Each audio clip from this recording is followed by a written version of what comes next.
Praise the lord.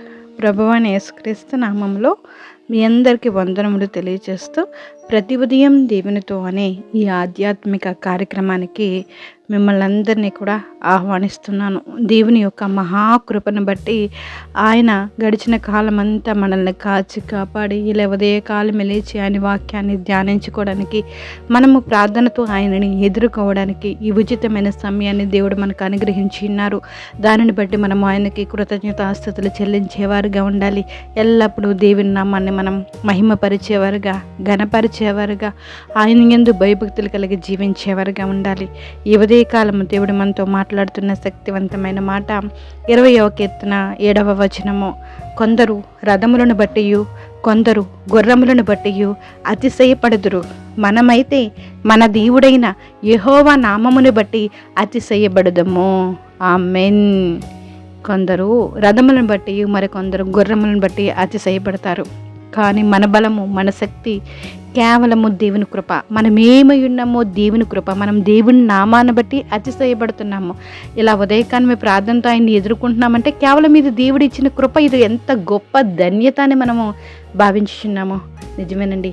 కొందరు రథములను బట్టి కొందరు గుర్రములను బట్టి అతిశయపడుదురు, మనమైతే మన దేవుడైన యెహోవా నామమును బట్టి అతిశయపడుదుమని నిజముగా చెప్పడము నిజముగా గొప్ప ధన్యత. కొంతమంది ఉంటారు, అధికారమును బట్టి గర్వించి నష్టపోతూ ఉంటారు. ఫరో అలానే చేశారు. వట్టివాడయుండి హెచ్చించుకుని గర్విస్తే నాశనమే అని గలతీలకు రాసిన పత్రికలో దేవుడు బయలుపరచుచున్నారు.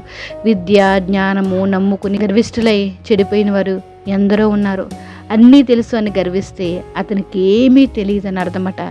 నాశనమునకు ముందు గర్వం నడుస్తుంది. కొంతమంది వస్తు వాహనాలను బట్టి, సంపదలను బట్టి, ఆస్తుపాస్తులను బట్టి, అందచందాలను బట్టి, కులాలను బట్టి, కలిగి ఉన్న ఉద్యోగాన్ని బట్టి, కారుని బట్టి, ఉన్న సొంత ఇంటిని బట్టి అతిశయిస్తారు. పలానా అపార్ట్మెంట్లో ప్లాట్ ఉందని, పలానా ఫ్లోర్లో ఉందని, పలానా పట్టణంలో ఉందని, పలానా ఊరిలో ఉందని చెప్పుకోవడానికి గర్విస్తారు. మరికొంతమంది మినిస్టర్ పేరు చెప్పి పలానా ఎంపీ గారు, పలానా ఎమ్మెల్యే గారు మాకు తెలుసు, ఇలా గొప్ప పదవి లేదా అధికారంలో ఉన్న వారిని చూపించి మాకు ఆయన బాగా పరిచయం అని చెప్పుకుంటూ అతిశయిస్తూ ఉంటారు. మనిషి తాను కలిగి ఉన్న దాన్ని బట్టి సాధారణంగా అతిశయిస్తాడు. కానీ మరణ పడకం మీద ఒక చేరినప్పుడు తాను కలిగి ఉన్నది ఏది కూడా తనను రక్షించలేదు. ఎన్ని స్థలాలు, పొలాలు ఉన్నా, ఎంత డబ్బు ఉన్నా, బంగారం ఉన్నా ఏవి కూడా తనని బాగు చేయలేవు. ఆ సమయంలో డాక్టర్స్ కూడా చెప్పేది ఒక్కటే, మేము చేయగలిగింది అంతా చేస్తాము, ఇంకంతా పైవాని యొక్క దయా దాక్షిణ్యం మీదనే ఆధారపడి ఉందని చెప్తూ ఉంటారు. సహోదరి సహోదరుడా, నీకున్న వస్తు వాహనాన్ని బట్టి ఎన్నడూ అతిశయించే ప్రయత్నం చేయవద్దు. ఇంతలో ఉండి అంతలో మాయమైపోయే మనిషి, ఆ మనిషి కలిగి ఉన్న పదవి లేదా అధికారాన్ని బట్టి మనం అతిశయించవలసింది. ప్రపంచాన్ని పరిపాలించే దేవుడు ఉన్నాడు. ఆయన మాకు తెలుసు, ఆయనతో మాకు పరిచయం ఉంది, ఆయన మాకు చాలా దగ్గర. ఈ విధంగా దేవునితో కలిగి ఉన్న బంధాన్ని బట్టి అతిశయించడము ఎంతో గొప్ప ఆనందము. మిత్రమా, నాకు దేవునితో స్వయంగా పరిచయం ఉందని నీవు చెప్పుకోగలుగుతున్నావా? ఆ విధమైన సహవాసం నీవు దేవునితో కలిగి ఉన్నావా? కొంతమంది అంటూ ఉంటారు, నేను పలానా వ్యక్తితో స్వయంగా ఫోన్లో మాట్లాడాను, నేను ఈమెయిల్ పంపిస్తే చాలు నాకు జవాబు వస్తుంది, నేను SMS చేస్తే చాలు నాకు తిరిగి మళ్ళీ SMS వస్తుందని ఎంతో గొప్పగా చెప్పుకుంటూ ఉంటారు. నాకు తనతో అంత పరిచయం ఉందని గర్వంగా చెప్పుకుంటారు.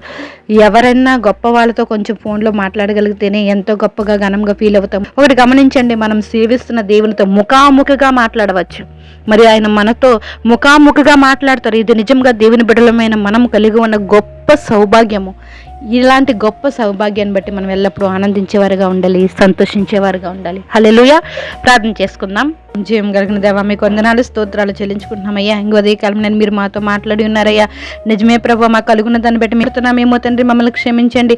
మేమైతే మీ నామాన్ని కలిగి ఉన్న దాన్ని బట్టి అతిశయపడే కృపను మీరు మాకు అనుగ్రహించండి. ఉదయకాలం ప్రార్థన లేకపోతున్న ప్రతి ఒక్కరిని జ్ఞాపకం చేసుకుని కాపుదల కృప, ఆరోగ్యం, ఆయుష్ను దయచేయండి అయ్యా. దేనిని చూసి మేము గర్వించకుండా, దేనిని చూసి మేము అతిశయపడకుండా, మీ నామాన్ని చూసి మేము అతిశయపడినట్టు, మీ నామాన్ని చూసి మేము ఆనందించినట్లు నేను మీరు సహాయం చేయండి. మీ మీద నమ్మకంగా మేము ముందుకు సాగడానికి మీరు మీ కృప అనుగ్రహించండి. ఉదయకాలం ప్రార్థన లేకపోతున్న ప్రతి ఒక్కరిని జ్ఞాపకం చేసుకోండి. అందరికి మంచి ఆరోగ్యం దయచేయండి. బలహీనలు బలపరచండి, స్వస్థపరచండి. అప్పులతో బాధపడుతున్న వారిని జ్ఞాపకం చేసుకోండి తండ్రి. అప్పుల నుంచి విడుదల దయచేయండి. వ్యాపారస్తులు జ్ఞాపకం చేసుకోండి, వ్యవసాయాలు జ్ఞాపకం చేసుకోండి, ఉద్యోగస్తులు జ్ఞాపకం చేసుకోండి, చిన్న వ్యాపారాలు చేస్తున్న వారిని జ్ఞాపకం చేసుకోండి, చిన్న చేతి పనులు చేస్తున్న బిడ్డలు జ్ఞాపకం చేసుకోండి. ప్రతి ఒక్కరిని జ్ఞాపకం చేసుకోండి అయ్యా. చంటి బిడ్డలు జ్ఞాపకం చేసుకోండి, స్కూల్కి వెళ్తున్న బిడ్డలు జ్ఞాపకం చేసుకోండి, ఎవరి బిడ్డలు జ్ఞాపకం చేసుకోండి అయ్యా. వివాహం కానీ ఎవరి బిడ్డలు జ్ఞాపకం చేసుకుని తగిన కాలం ముందు వివాహాలు జరగడానికి మీరు సహాయం చేయండి. తగిన కాలం ముందు గర్భఫలం రావడానికి అనుగ్రహించండి అయ్యా. గర్భఫలం వేచి బహుమానం ఏకీభవిస్తున్నారయ్యా. గర్భంతోని బిడ్డలకు నెల నిండేంత వరకు మీకు ఆపుదల కృప అనుగ్రహించండి తండ్రి. మీకు స్తోత్రాలు. చంటి బిడ్డలని బాలంతల్ని జ్ఞాపకం చేసుకోండి. ఎవరి బిడ్డలు కూడా గనడం కానీ తొట్టెలకన్నా నిత్యం మీలో నిలిచినట్లు మీరు సహాయం చేయండి. వృద్ధులను జ్ఞాపకం చేసుకోండి తండ్రి. మీకు వందనాలు. ప్రతి ఒక్కరికి కావాల్సిన కాపుదల కృప, ఆరోగ్యం, ఆయుష్ మీరు దయచేస్తారని ఉదయకాలం ప్రార్థనలు ఏకీభవిస్తున్న ప్రతి ఒక్కరిని జ్ఞాపకం చేసుకుని మీ కృప అనుగ్రహిస్తారని, ప్రతి బిడ్డలను మీ పాదాలు కప్పు చెప్తే ఎగ్జామ్స్ రాస్తున్నానైనా స్టూడెంట్స్ని మీరు జ్ఞాపకం చేసుకోండి. డిఎస్ఏ ఎగ్జామ్స్ రాస్తున్న బిడ్డలను జ్ఞాపకం చేసుకోండి. రిజల్ట్ విషయంలో కార్యం జరిగించండి. కొత్తగా హాస్టల్లో జాయిన్ అవుతున్నారు, అయ్యా కాలేజీల్లో జాయిన్ అవుతున్నారు బిడ్డలందరికీ తెలివిని జ్ఞానాన్ని అనుగ్రహించినటువంటి భయాలు లేకుండా మీరు సహాయం చేస్తారని ఈ ఉదయకాలంలో ప్రార్థనలు ఏకీభవిస్తున్న ప్రతి ఒక్కరిని జ్ఞాపకం చేసుకుని వారు ప్రతి ఒక్కరు మీరు అంగీకరించి ఆలకించి వారి ప్రార్థనకు సమాధానాన్ని అనుగ్రహిస్తారని, సమస్త గంతం మహిమ ప్రభావాలు మీరు పొందుకుంటారని ప్రభువుని యేసు నామములో అడిగి వేడుకుంటున్నాం మా పరమ తండ్రి. Amen. Praise the Lord. God bless you all.